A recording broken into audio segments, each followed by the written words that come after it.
This module has been developed by the Michigan State University Center for International Business, Education, and Research. Section 1. Why do business in China?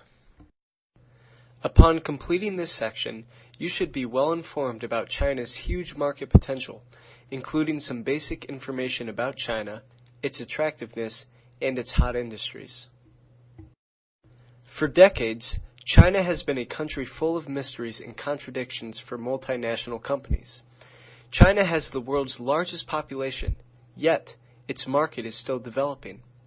China has one of the world's oldest histories, yet it has only existed as a modern country for 50 years.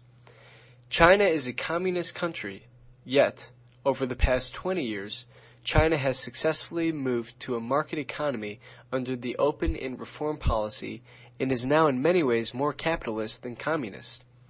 When you look to recent discussions pertaining to China's economy, more than once it has been deemed likely to collapse. Yet, in 2002, China became the world's largest recipient of total foreign direct investment. After reading this module, you will have a better understanding of those mysteries and contradictions. In this section, you will learn about basics about China, attractiveness of China, and hot industries. China is the world's fourth largest country in landmass behind Russia, Canada, and the United States. Though the arable land is less than 15% of the total landmass, it has to support a population of approximately 1.35 billion people. In addition, more than 50% of its people live in urban areas. Regarding natural resources, per capita reserves are very limited due to the size of the population. If China is going to develop its economy, it has to consume large amounts of resources. Before China's open and reform policy in 1978, China's economy was tightly guided by a centrally planned economic system. The productivity and living standards under this system were very low. However, with over 20 years of effort, China is now the world's second largest economic entity. In 2011, China achieved a GDP of $7.38 trillion with a 9.3% GDP real growth rate. Having become a member of the World Trade Organization in 2001, some people believe that China could possibly maintain a growth rate of approximately 7% for the next decade. Multinational companies tend to value the Chinese leadership's clear commitment to economic restructuring. In 1978, China began a gradual economic reform, beginning with its rural areas. The reform restored the Chinese people's great enthusiasm for economic restructuring. By 1992, the Chinese leadership had made a clear commitment to the ongoing open and reform policy and brought the economy into the second phase of development after the Tiananmen event in 1989. Chinese President Xi Jinping, who assumed office in March of 2013, has also called for a renewed campaign against corruption, continued market economic reforms, and an open approach to government. One of the commitments the Chinese leadership made is the heavy investment in infrastructure and IT. By 2013, the amount of cell phone users was over 1.15 billion, and 38.3% of the population used the internet in 2011. In addition, China has built a nationwide express highway system, the total length of which exceeded 33,500 miles.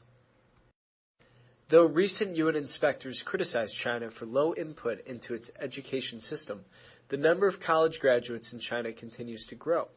By the end of the decade, China expects to have 193 million college graduates hunting for jobs. Additionally, millions of peasants have been released from their land since the reform policy and have migrated to urban areas seeking employment. These changes make China one of the best places on the planet for low-cost and high-quality personnel. A huge population and rapidly growing economy have made China a most attractive market that multinational companies cannot afford to ignore. Although the living standards of many Chinese people are low, especially by American standards, people in coastal areas and big cities have realized the dream of owning a car.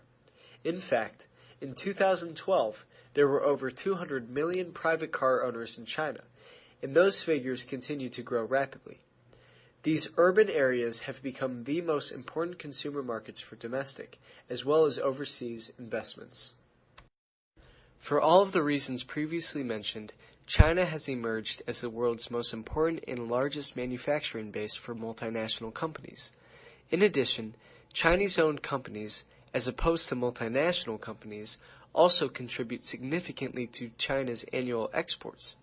In 2005, China manufactured 50% of cameras, 30% of air conditioners, 30% of televisions, 25% of washing machines, and 20% of refrigerators. Most of these products were exported to the rest of the world.